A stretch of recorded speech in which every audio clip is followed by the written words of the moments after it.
Eddie George is one of the most slept-on running backs of the late 90s and early 2000s that has mostly been lost to history.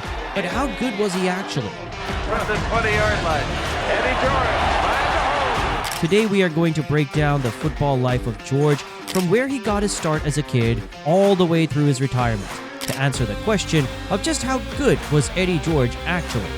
Play with a controlled range and passion. A controlled range. Edward Nathan George Jr. was born on September 24, 1973 in Philadelphia, Pennsylvania, to Edward Sr. and Donna George.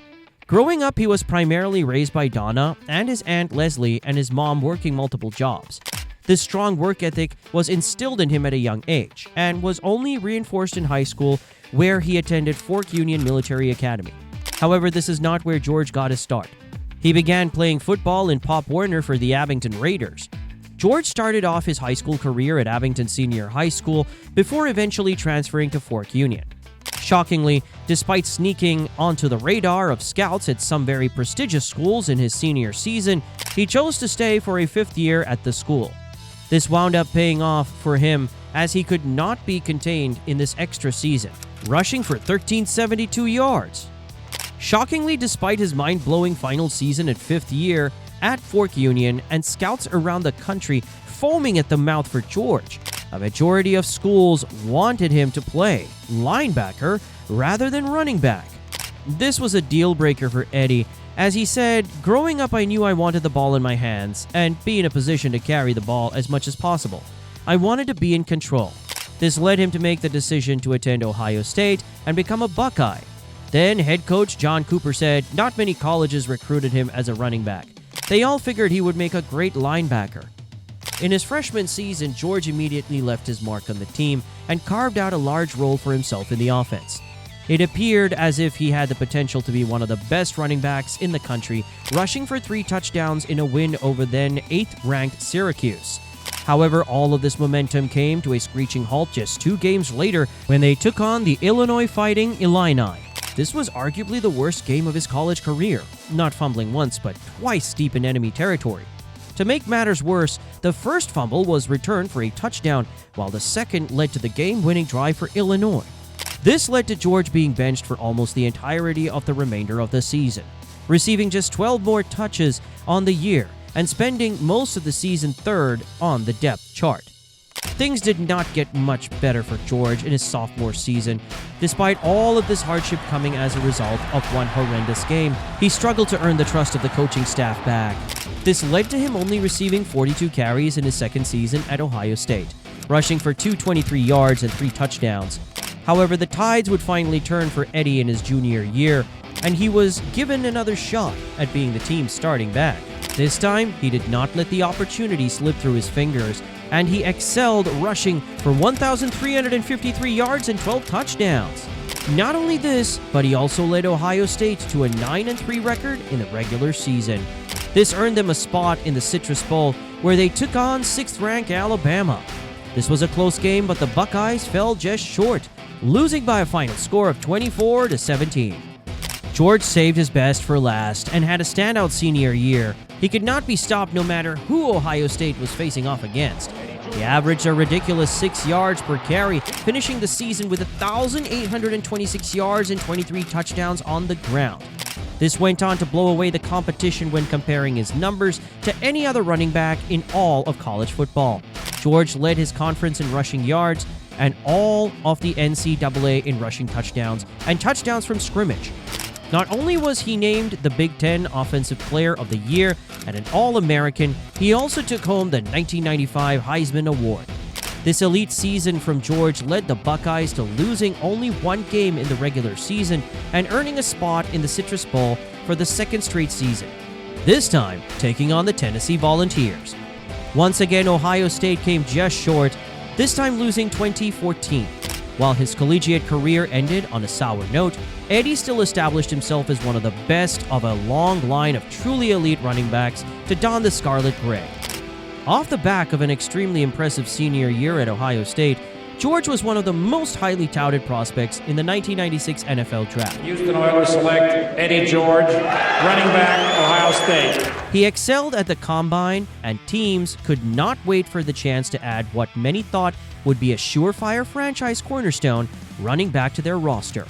This was an absolutely loaded draft class featuring 6 Hall of Famers in Ray Lewis, Terrell Owens, Zach Martin, Jonathan Ogden, Brian Dawkins, and Marvin Harrison. George did not have to wait long to hear his name called on draft night, with only one of the previously mentioned Hall of Famers, Jonathan Ogden, and one running back, Tim Biakabatuka, selected in front of him. With the 14th overall pick, the Houston Oilers added George to their team in hopes that he would completely revitalize the team's offense. When speaking about this moment, Eddie said, "It was Jeff Fisher who called me. He said, 'We're picking you to be our back of the future.'" George hit the ground running in his rookie season, immediately taking over as the team's running back and starting in all 16 games. He finished his inaugural campaign rushing for 1,368 yards and 8 touchdowns. This was extremely impressive for any running back to achieve, let alone a rookie. For his efforts, he took home the Rookie of the Year award.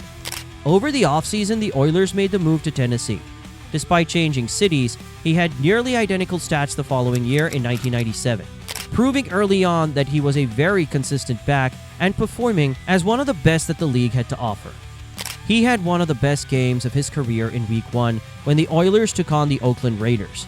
He could not have kicked off his season in a better way, rushing for 216 yards and a touchdown in the 24-21 win, setting a single-game season high for rushing yards. George finished the season with 1,399 yards and 6 touchdowns, earning him the first Pro Bowl selection of his career. He continued to shine as a young star on the ground in the 1998 season, making a return to the Pro Bowl. While his numbers took a slight dip, rushing for 1,294 yards and 5 touchdowns, this was still another great year from George, and it was clear that he was going to be the face of the Oilers for years to come. Despite elite individual performances, the front office was unable to put a team around him that was capable of truly contending for even a playoff spot. George continued to put the Titans on his back in the 1999 season, rushing for 1,304 yards and 9 touchdowns. This earned him a spot in the Pro Bowl and his first appearance on the All-Pro second team. This time his efforts were not in vain, and the Titans made the postseason for the first time in Eddie's career. They took on the Buffalo Bills in the wild card round, and in his playoff debut, George made his presence felt, running for 106 yards in the 22-16 win. In the divisional round, they took on a very tough Indianapolis Colts team.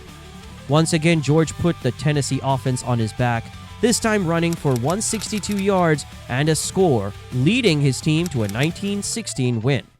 This earned them a trip to the AFC Championship, where they played the Jacksonville Jaguars. He was held in check in this matchup, but still had a respectable showing, running for 86 yards. This was a dominant 33-14 win for the Titans, punching their ticket to the Super Bowl, where the St. Louis Rams awaited them.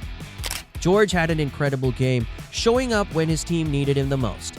He rushed for 95 yards and 2 touchdowns, but the Titans came just short of a Super Bowl title, losing 23-16. This is a strong chance that if the Titans were able to win this game, George would have finished the game as the Super Bowl MVP. He finished the Super Bowl appearance with the best individual season of his career. George caught fire at the tail end of the season, having 2 of the strongest showings of his entire career. The first game took place in Week 12 when Tennessee took on the Cleveland Browns. George rushed for 134 yards and 3 scores, tying his single-game high for single-game rushing touchdowns, playing a huge role in the Titans taking a commanding 24-10 victory. Just 4 weeks later, the 2 teams faced off again, and George once again had his way with the Cleveland defense, going for 176 yards and another 3 touchdowns on the ground, this time in a 24-0 win.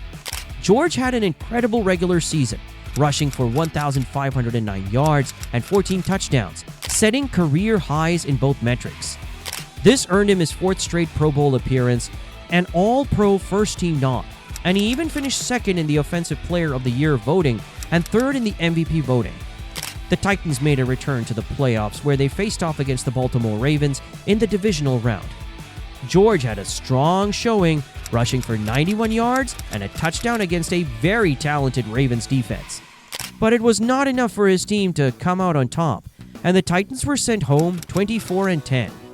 Coming off of a season in which he took on a massive workload, George took a bit of a step back in the 2001 season, only able to pick up 939 yards and 5 touchdowns on the year. Without his elite production on the ground, the Titans were unable to make a return to the postseason.